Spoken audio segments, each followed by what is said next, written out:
The Stalker series is one of the most polarizing game series, perhaps of all time. When you talk to people about it, they either seem to love or hate it, and I know in my experience with playing it that I'm always at a similar impasse. Developed by GSC Game World, it's a game with all manner of technical issues and glitches that undermine what could have been a much greater experience, but it still does have one of the most palpable game worlds ever crafted and an absolutely killer atmosphere. If you can look past some glaring and irritating bugs, this is a fascinating game. I said come in, don't stand there. So the first game in this series is Stalker Shadow of Chernobyl, and it was released in 2007 for Microsoft Windows. I can remember working at EB Games at the time and being absolutely hyped for its release. I even bought the limited edition that came in a little metal tin. But was it a good game? Well, that's a good question, and I'm so glad you asked. So let's just find out, shall we? Story-wise, this is definitely an interesting premise. Taking place in Chernobyl after the 1986 nuclear disaster, you take on the role of a stalker with amnesia, known as the Marked One, hunting down another stalker named s.t.a.l.k.e.r for reasons I won't divulge. Now, stalkers are basically scavengers and hunters heading into the radiated areas of Chernobyl, referred to in-game as the Zone, looking for resources and supplies. Though all most of them ever seem to do is sit around campfires and get into gunfights with bandits and mutants. The effects of the Chernobyl disaster can be seen in multiple ways, from the various anomalies throughout the game world like electrical storms and spots of radiation, through to the way various animals have been mutated and transformed into monsters.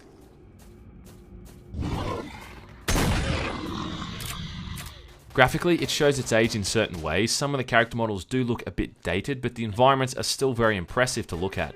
I love the way NPCs send out dynamic light with their flashlights, and the way that thunder visually affects your surroundings.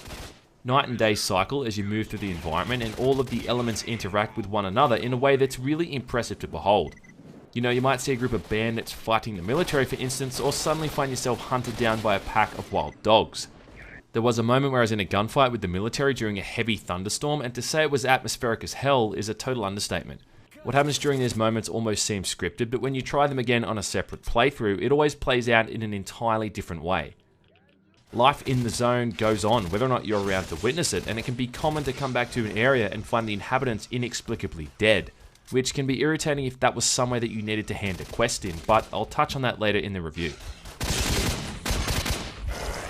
Now, Stalker has some great atmospheric sections, most notably the various abandoned underground areas like laboratories and tunnels. This is also where you encounter the game's more frightening enemies, and where gunfights become a lot more chaotic. It almost feels like an urban exploration simulator at times as you're exploring abandoned areas like warehouses and buildings. It's also where you'll find the best artifacts, which are equipable items with passive abilities like increased endurance or resistance to damage types.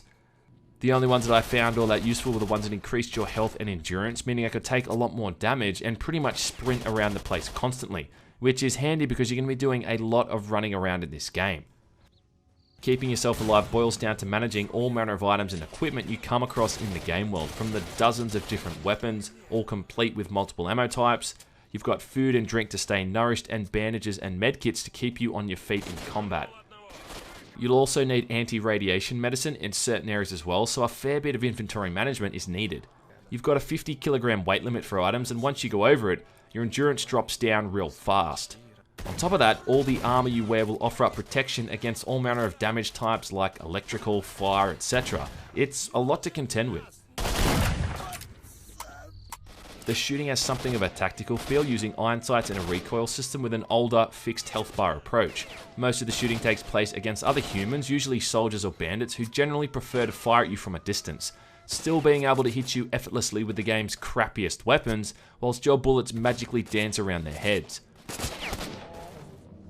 Speaking of crappy weapons, it should be mentioned that the earlier missions are piss poor, and the game is quite difficult early on because of it.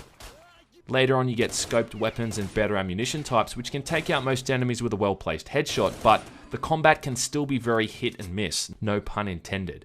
You often hear people joking about how you have to quick save after every single enemy you kill in this game, and the reason for that is that death is pretty much instantaneous, especially in close to medium range gunfights.